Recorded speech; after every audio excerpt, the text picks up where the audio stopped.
Yeah, so it's almost like saying that if you add an envelope of a service to a product, then you then start Yes. actually looking at it as an experience. But then when you add an envelope of, say, why you are doing what you are doing, and therefore does it help you achieve your aspiration, then that becomes Yes. transformation, right? Yes. Yes.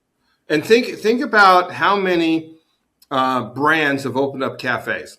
Mm, I always say that the easiest way to get in the experience business is to open a cafe, right? It engages all five senses, as well as gets people to come in, slow down, mm, right? Partake in that experience, and then buy more offerings of whatever they are. mm. So you've got all these goods manufacturers that have cafes.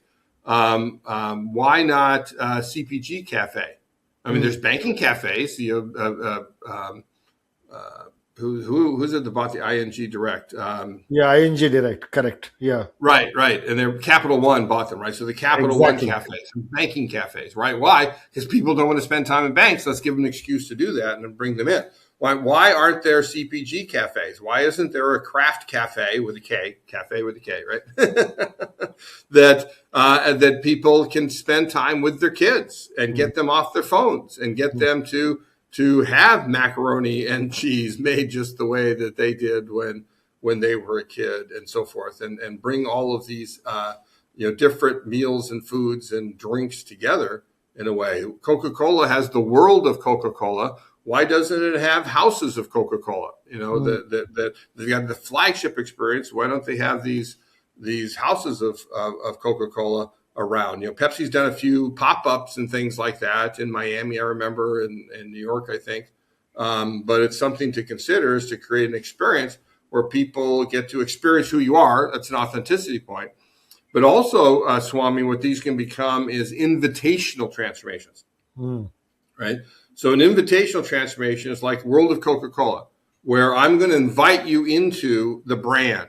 I'm going to mm, immerse you. You're going to pay an admission fee, by the way, because this is going to be a great experience. You're going to pay me to sell to you, mm, but I want you to become a Coca-Cola aficionado.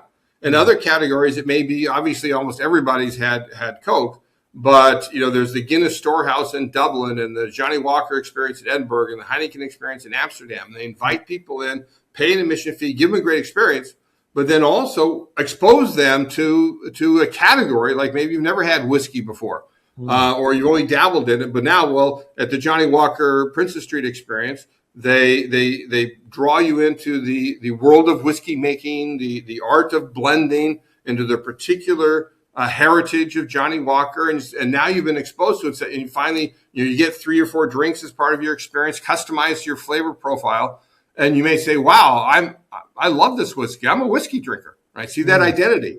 mm, I went from not a whiskey drinker to a whiskey drinker. I changed my identity.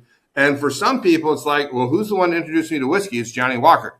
mm, And I love this whiskey so much. That's what I'm going to drink. Now I'm a Johnny Walker branded whiskey guy, mm. right? And so it's a way, that's a transformation. You invite people in. It's not a nefarious thing where you're trying to capture them, trying to grab them. But you provide the great experience, you provide the value for the admission fee, and then they may very often turn to say, hey, I love this brand.